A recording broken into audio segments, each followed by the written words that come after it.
Lucas. Obrigado, Renata, pelo convite, o pessoal da casa também pelo convite. É um prazer. Falar de Joana de Ângeles é um prazer. Falar de espiritismo é um prazer, né? O espírita, o ganho que ele tem é exatamente isso, né? A felicidade de servir. Porque às vezes as pessoas perguntavam, né? Quanto que vocês ganham no espiritismo? Porque se pensa que o espírita é assalariado, mas o espírita é voluntário. E é bem Joana, né? Principalmente no processo de gratidão, é essa alegria de servir. E quanto mais a gente faz, mais apaixonado a gente fica, né? Eu agradeço o convite, e aí eu trouxe assim um presente para vocês. Eu pensei, tem que levar a casa da Joana, então eu tenho que levar a Joana para lá. Né? Aliás, as Joanas. Porque a Joana, ela faz um convite para nós para que nós possamos ser o nós, ou os eus, como ela vai falar. Né? Nós somos uns eus. E aí, sem muita delonga, para a gente ir degustando as imagens, eu vou passando aqui para nós. Então, o que eu fiz, assim, para nós conhecermos um pouco a Joana? Vamos fazer uma trajetória com ela de como se constrói um espírito. Porque às vezes a gente pode pensar que a Joana é a Joana e deu. Não, a Joana foi nós também. E nós seremos uma Joana no futuro, com a nossa essência. Eu digo no sentido de que é possível fazer esta caminhada de libertação, assim como ela fez, tá bem? Por quê? Porque ninguém nasce pronto. E que bom. A Joana defende exatamente isso, assim. O mais importante, ela vai dizer, numa viagem de trem, imagine numa viagem de trem. O mais importante não é a chegada, é a viagem. Por que a viagem? Porque durante o percurso da viagem, tu vê os campos, tu vê os animais, tu vê as pessoas, tu vê a natureza. E não é chegar na estação, ou seja, não é chegar na perfeição, mas o percurso que tu vai tendo, porque tu vai conhecendo pessoas, tu vai te relacionando. Então, o processo da gratidão para Joana está nisso, sabe? Então, nós estamos aqui. Isso é uma estação dessa grande viagem que a gente está fazendo. É uma parada que a gente está dando aqui. Estar como o trabalhador desta casa é um momento, e este momento faz parte dessa viagem que é muito importante para nós. Essa pequena relação que a gente faz, esses encontros, que é o que sustenta. Nós vamos conhecendo pessoas, e aqui que está a riqueza, ela diz. Então, a riqueza não está no tesouro final dela, né? Mas nos ouros que eu vou encontrando, que são as relações que a gente vai tendo. Olha o que eu trouxe aqui para nós. Ó. Como a Joana se construiu nessa caminhada. Então, aqui, ó, são, como eu havia dito para vocês, aqui estão, digamos assim, as marcantes, né? Porque a gente sabe que ela deve ter tido, com certeza, algumas reencarnações que não se foram, digamos assim, destacadas, mas que foram necessários para a vivência dela. Mas não havia necessidade de... Nós sabemos que vários espíritos iluminados passaram pela Terra escondidinho e ficaram ali fazendo aquele processo escondidinho, sem ser conhecidos socialmente, sem nada. Por exemplo, Anchieta teve no Brasil e ficou lá no cantinho dele como porteiro no Rio de Janeiro, como padre religioso Fabiano de Cristo. E era o nosso grande missionário, Anchieta. Então, as mais destacadas dela, nós vamos ter ali, na época de Jesus, como a cristã que conhece Jesus. Séculos depois, nós vamos ter Clara de Assis, aí já é no período medieval, com São Francisco. A Santa Clara, né? Mais tarde, aí nós vamos ter no México, aí nós vamos ir rapidamente depois um pouquinho cada uma dessas. Agora, de início, eu trago para vocês essa introdução. Depois nós vamos ter no Brasil, que é muito simbólica, ela nascer, viver na Bahia e depois implantar na Bahia a casinha dela, que era no mundo espiritual. Porque a Mansão do Caminho é um retrato da colônia espiritual da Joana. Ela materializa ali esse grande hospital, esse grande local onde ela viveu. Como Joana de Cusa, vocês vão encontrar no livro daí essas informações, eu coloco as capinhas dos livros para que vocês tenham essa informação. Nós temos ali, Joana de Cusa, ela era, então, esposa, né, de um tetrarca da época de Jesus, um homem que tinha, digamos assim, poder político, né, nessa época. E ele era um homem muito difícil, ela era uma mulher extremamente apagada por ele, submissa. A mulher nessa época já era assim, né? Não tinha história, não havia. Era uma questão mais da área do homem. Então, ali ela vai conhecer Jesus. Exatamente, olha como ela é muito nós, gente. Veja que quantos de nós somos apagados em algum momento hoje? Né? Então, é mais ou menos isso. Então, ela vai. São estações que ela vai parando na existência para desenvolver algumas questões. Por isso eu digo assim: Joana hoje é as Joanas, né? É aquele retrato construído historicamente. Então, aqui, quando ela conhece Jesus, ela quer abandonar o marido e ir com Jesus, e Jesus disse que não. Porque se ela deixasse aquela pessoa que estava doente, que na verdade precisava dela, porque o que Jesus estava fazendo com ela? Fazendo com que ela compreendesse que ali talvez estivesse a melhor escola para ela. Né? Então, ela vai trabalhar ali com aquele marido difícil, desenvolvendo algumas questões que ela vai, muito mais, ele vai sendo instrumento para o auxílio dela, nesse sentido, dessa descoberta do mundo interno. Este eixo ego-self, como ela vai chamar, o que é eixo ego-self? É um eixo, a realidade do mundo interno com o mundo externo. Então, é aquilo que está no obscuro de mim mesmo, que é do ego, o ego do mundo externo, mas as sombras do mundo interno. Isso tem que se harmonizar. Aí nós vamos explicar mais ou menos como é que vai funcionar isso para a Joana. Tem que se harmonizar aonde eu sou em qualquer situação. Jesus tinha a harmonia total entre o eixo ego-self. Por quê? Ele não estava preocupado em fazer para nos agradar. Ele nunca teve essa preocupação. Ele estava preocupado conosco. Por que ele não estava preocupado com o que nós iríamos pensar? Porque ele tinha certeza do que nós precisávamos. Porque nós estávamos... O fato de nós quiséssemos, né, que Jesus falássemos para nós aquilo que nós gostaríamos de ouvir, demonstra a grande fragilidade que a gente tem no entendimento. E aí quem é médico de alma não alimenta a ilusão do outro. O médico não alimenta a loucura do doente. Ele atende. E Jesus não agradava a ninguém. Ele era sempre único. Tanto com o doutor, quanto para o camponês. Ele sempre era único. Ele nunca queria agradar a ninguém no sentido de ser aceito, porque ele não necessitava da nossa aceitação.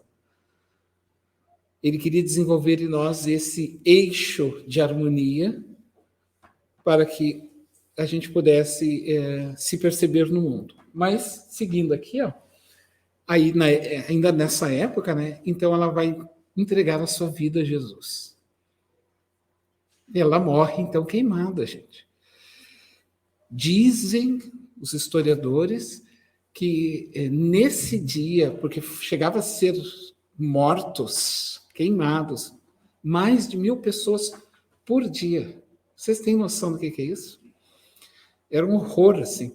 E aí se diz que foi o dia em que ela foi queimada, foi o dia que Roma se iluminou mais. Agora vocês imaginem o grande símbolo. Ao queimar alguém, um cristão, deu-se luz. Claro que é trágico e doloroso, mas tem uma mensagem metafórica, que é o que Joana trabalha. Uma linguagem não falada. Nós, como médios, e a gente trabalha muito isso na mesa mediúnica, de tu captar algo que não precisa ser falado. É uma linguagem simbólica que permeia o inconsciente que está aqui desse grupo, permeia, e aí eu não preciso que fale, eu preciso entender. O hábil, o trabalhador hábil, o médium hábil, aquele que tem o feeling de um lince, que percebe a distância, né? O Linsen, por exemplo, ele percebe a distância, né? Ele capta, ele não precisa que o outro expresse o seu pedido de socorro, né? Ou como diz a minha mãe, ela dizia assim: mãe tem olho na nuca.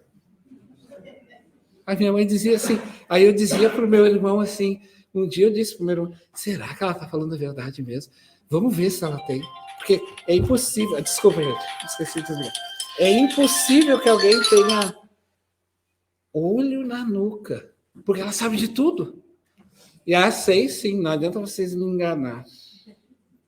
Quando vocês estão vindo, eu já estou lá. Aí foi quando ela disse: mãe tem olho na nuca. Tá aqui, ó. Se eu abrir o cabelo aqui, vocês vão ver. Mas hoje eu não vou deixar. Ela dizia bem assim. E é esse feeling que nós precisamos desenvolver, tá? No médio, ele precisa desenvolver esse tato, assim, de perceber dentro de uma linguagem simbólica as coisas. E a Joana é assim, toda a literatura dela. Por isso, muitas pessoas encontram... mas é muito difícil, eu não consegui captar. Porque ela... A mensagem de um espírito, não necessariamente, às vezes, ele descreve, é do corpo da mensagem, ele te leva a crer e ele quer que tu entenda. Entendeu onde é que eu quero chegar com isso? É isso que ela faz muito, é isso que os espíritos fazem. É isso que eles nos pegam, assim. Eles colocam essa mensagem. Um exemplo rápido. Aulos para André Luiz. André, a mediunidade é como um lago agitado. Ele vai dizer: o lago agitado não retrata a estrela que jaz no infinito. Então a gente para. Ele me fez um convite metafórico. O lago agitado. Imagine um lago, eu estou num rio e tem um lago. E ele está limpinho, parado. Se eu olhar ali, ele se transforma num espelho, porque eu vejo a estrela lá no céu, né? Eu vejo a estrela. Porque ele está paradinho, assim. Ele fica... Se eu bater nele, eu criei uma onda. Eu perturbei ele, e ele cria ondas. E aí a imagem que estava lá no infinito, como é que fica ali? Turva, né? Então ele diz que o médium é isso. O lago agitado, mediunidade desajustada, não retrata as mensagens dos espíritos superiores, a estrela que jaz no infinito. Então, são linguagens simbólicas, que é bem Joana, que ela nos convida a crer nisso. Mas por que ela não descreveu com todas as minúcias de detalhes? Aí é a grande pergunta que a Joana faz. E por que nós não nos permitimos a entrar também nesse clima? Nós temos que entrar nessa atmosfera poética, né? Bom, ela então é queimada com o seu filho, tá bem? Nas arenas cristãs. Aqui eu trouxe para nós, séculos depois, saiu um pouquinho desajustada aqui a imagem, acho que é por causa da tela. Ela reencarna, então, no período medieval, pertinho de Francisco. E ali ela vai ter uma coisa muito interessante, um aprendizado para ela. Mais uma Joana aprendendo, que é nós. Ela descobre na maior antena mediúnica que a gente já teve na Terra, que foi o Chico de Assis. Ele era o espírito mais perto de Jesus. E aí, a mensagem de São Francisco é: nunca espere o amor. Nós é que temos que amar. Por isso ele diz, né, que eu ame mais do que ser amado na sua oração. E ela não havia entendido isso, porque ela era carente. Lembra do marido? Ela queria o amor. Então ela não havia, na sua nuance, ela não tinha percebido essa ideia ainda. Então, quando ela vem com Francisco, ela se apaixona por aquele anjo. Mas não é esse amor efêmero, humano, que a gente se retrata. É um amor mais divino, porque as mulheres amavam Jesus, mas não era o amor de um homem sexual. Não, era um amor de um homem que não desejava elas sexualmente, mas que desejava elas libertar. Aí até um homem se apaixona por um homem desses, né? Alguém que te olha e não te deseja, gente. Não te deseja o teu corpo e nem o que tu tem nos bolsos. Ele simplesmente quer te libertar. Então, imagine numa época em que o desejo era só essas coisas e de repente surge alguém, um anjo, Jesus, um verdadeiro anjo, assim apresentado, né? Quando ela, então, está lá no período medieval, porque São Francisco nunca foi a favor da miséria. Ele nunca foi. Miséria é a ganância humana, onde um quer ter mais do que o outro, e aí gera miséria.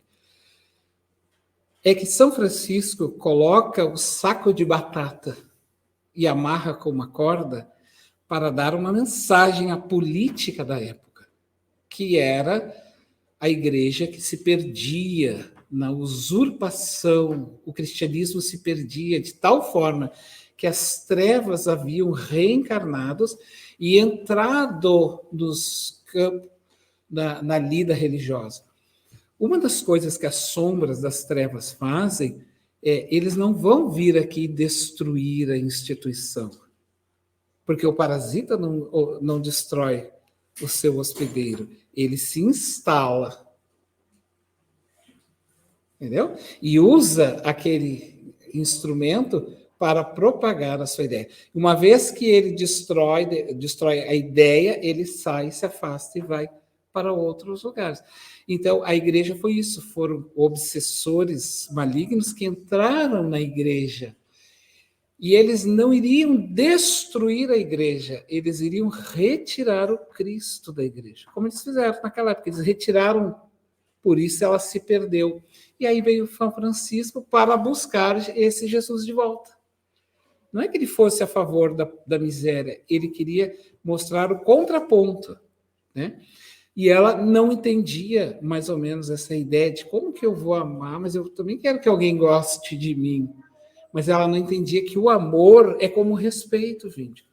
Quando a gente diz assim, eu quero ser respeitado pela senhora, mas não é algo que eu desejo. Respeito é como eu me posto e o outro vem e me respeita. Vocês entendem? Não é uma coisa que eu quero, como se fosse uma coisa, me dá isso para mim. O respeito é como eu me conduzo na vida, faz com que o outro tenha respeito. E ela não havia entendido isso, que é dando que se recebe. Veja como é a nuance da linguagem que não precisa ser falada. E o que aconteceu, então? Aí ele disse para ela assim, aqui você não pode esperar o amor, você tem que dar o amor.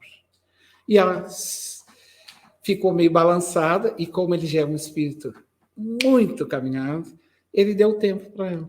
Até que um dia, ele estava na plantação de trigo, trabalhando, ceifando o trigo para ganhar o dinheiro, porque ele ensinava para os seus franciscanos, né, o trabalho, ela então chega, tira os seus cabelos longos, compridos e diz: ó Francisco, eu não quero ser amada, eu quero amar. Aí ela descobriu ali. Aí quando ele corta então os cabelos dela, que é um símbolo, né? Cortar os cabelos para nós pode ser, e é realmente, em termos fenomênicos humanos, hoje não faz mais sentido. Mas aquele momento fazia, porque ela cortava um laço assim psíquico dela, sabe? Era mais psíquico, porque cabelo simbolicamente é uma expressão de poder num sentido muito inconsciente. Por isso que quando a gente vai cortar o cabelo, a gente fica assim, né? Será que vai ser? Será que não vai ser? Porque tem essa ideia mitológica, como vai dizer Joana, é muito profundo, gente, na alma. Por isso, quando se cortou o cabelo de Sansão, ele perdeu as forças. Vocês entendem? Porque ele perde aquele poder ilusório, perdeu as forças, porque ele era um homem forte. E aí, quando ela corta aquele elo, ela corta o elo. Por isso, religiosamente, na Igreja Católica, quando as freiras vão fazer os seus votos, elas cortam o cabelo como um símbolo de uma relação que não tem que ter mais. É uma espécie de um sacerdócio.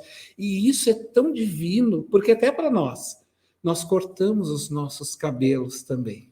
Mas não o meu cabelo, mas alguns laços que antes tinham poder sobre mim, que agora não podem mais ter. Por quê? Porque eu não posso mais ter um discurso e uma vivência. Então eu tenho que cortar isso. Vocês entendem como é muito simbólico? Então, às vezes a gente diz assim, mas isso daí eu acho tão efêmero. Tem um simbolismo muito forte por trás, que a gente precisa cuidar. E então ela reencarna aqui, ó, período medieval, nesse livro aqui, ó, Francisco de Assis, na visão espírita. É o melhor livro que tem falando de São Francisco. Gente, se vocês querem realmente chorar de emoção e ter a alma sempre flutuando de tanta informação linda, é esse livro. É um livro muito bom, assim, agora nos períodos de férias, passados os estudos, estiver descansando na praia, viajando, é o momento de essa literatura. Olha o que eu trouxe aqui para nós. O corpo dela está embalsamado na Itália, ó. Ainda que o Divaldo esteve lá e confirmou, né, essa existência dela. Claro, tem, porque são milhares de anos, né, gente? Então, o corpo não se deteriorou, mas ele não havia se deteriorado no início. E a alegação é que as clarissas oravam todos os dias para que o corpo não se deteriorasse. E através de orações. Depois, com o tempo, eles embalsamaram o corpo dela e ela é exposta aqui já Santa Clara, protegida pelo brilho de uma lâmpada e as preces silenciosas das suas filhas, que guardam este fato e segredo no coração. Eu vou trazer para nós algumas imagens bonitas para a gente ir se emocionando. Vocês imaginem ser o vestido de Clara quando ela conheceu Francisco. Imaginem isso. Vamos tentar imaginar, fazer um esforço mental. Isso no mundo espiritual, com a luz resplandecendo. Imaginem esse traje aqui. Como não devia de ser, né? No mundo espiritual. Porque aqui ele está materializado, daí ele perde o brilho, né? Ele perde as roupas de Chico, nosso Francisco de Assis, os trajezinhos dele, simples, que era uma mensagem que ele estava dando, da simplicidade, da pureza. Não importa onde tu estivesse, na abundância ou na miséria, a simplicidade do espírito, mas ele materializava, né, para nós. Aqui estão os laços, algumas, naquela caixinha ali tem cabelos de Clara, tem a sapatilha, que é muito importante. Talvez a gente diga assim, mas são coisas, restos. Mas são importantes que eu olhe e perceba e veja como é que era, né? Depois, então, séculos depois, ela vai reencarnar no dia 12 de novembro de 1651, no México, na Cidade do México. E aqui na Cidade do México, então, nós vamos ter uma Joana mais empoderada, assim. Uma Joana intelectual, uma mulher que, então, agora continua ainda como Joana, vocês percebem?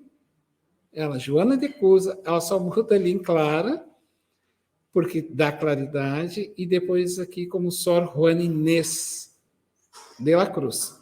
Ela é filha, então, de uma indígena, junto com um capitão, né, um soldado lá. Ela desde pequenininha, gente, desde pequenininha, ela já era aquelas meninas assim, ó. Sabe aquelas meninas metidas? Ela era assim. Essa é a Joana. Se lê a biografia, é aquela menina metida assim, do tipo, aquelas que a gente conhece quando a gente estudava, sabe aquelas meninas meio... O que é que tu está me olhando? O que tu fez? Tu vai pensar que tu vai dar nele, tu vai dar em mim? Ela era assim, nessa época. Era uma menina incisiva. E ela enfrenta os homens dessa época, porque então ela é considerada a religiosa da biblioteca, porque ela vivia na biblioteca. Aqui eu trago o convento dela, a Congregação de São Jerônimo, no México. Aí virou algum museu, né? Tem ali ainda o resto da casa, alguma alicerce ali para nós. Aqui estão os livros dela, que vale, é interessante ver, né? Não, a cadeira que ela sentava. Ela era conhecida, então, como a monja da biblioteca, porque ela era leitora, estudiosa, muito estudiosa. Ela era sabatinada, por isso que eu digo assim, ela era danada, porque eles como ela ia ser uma espécie de uma tutora da filha do rei da época, eles tinham que ser sabatinados, assim, para saber. E aí ela descobriu que tinha que saber determinadas coisas. Ela era tão terrível que ela não dormia, passava a noite inteira memorizando, assim. E como que diz assim, amanhã vocês vão ver. Vocês pensam que vão passar a perna, eu vou estar com a resposta na ponta da língua, França. E ela fez isso, ela fazia isso, sabe? Essa valentia que ela tinha. E aí ela pegava, então, e foi sabatinada, porque como ela ia ser a tutora dessa pessoa, dessa menina, ela tinha que conhecer filosofia, ciência, biologia. Vocês imaginam uma pessoa ter assim na ponta da língua sem saber o que vai ser perguntado? E aí veio um com perguntas profundas, porque o Aristóteles é um dos filósofos muito difícil de entender. Então, trabalhava a ética aristotélica, a evolução, a dialética. Então, e ela ali, firme, dando a resposta, morrendo de medo, né? Mas dando a resposta ali para eles. E ela consegue daí, tá? Ela fica, então, como a tutora espiritual e professora daquela menina. E aqui no Brasil tinha um padre que se chamava o padre... se estuda muito, agora não se estuda tanto nos vestibulares, porque ele tem um livro, Sermão da Sexagésima, e tem outros, é tão profundo os escritos desse padre que ele ultrapassou o sentido religioso. Ele entra até nos círculos acadêmicos como um dos maiores oradores que nós já tivemos assim do Brasil, Padre Vieira de Mello. E esse padre era muito machista, e ele criticava ela aqui no Brasil, lá no México. E é uma forma assim, gente, hoje a gente dá resposta no WhatsApp, né? E nessa época, os filósofos, os pensadores mandavam cartas. Então, em resposta a fulano, aí fazia aquele texto assim, né? Gigante, quase que um livro. Então, ele dizia assim para ela, lugar de mulher é na cozinha. Agora vocês imaginem ela, Ah, essa sem vergonha. Tu me paga, vou te mostrar onde é que é o lugar de mulher, na cozinha. Bom sentido, né? Brincando assim com vocês, mas o que ela fez? Ela pensou, então vou te dar uma resposta. Mandava a resposta para ele. O senhor tem razão, é na cozinha, sabendo onde é que eu faço a química do bolo, quanta composição tem esse sabão, quanta não sei o quê, ou seja, dizendo para ele assim, eu estudo para saber as coisas. Então, ela respondia nessa altura para ele, e eles ficavam muito indignados, porque ela não se permitia. Ela procurava saber as coisas. Por isso, Joana, gente, ela, quando a gente faz no movimento, essa crítica do tipo, por que ela não escreve um pouquinho mais fácil para ele entender?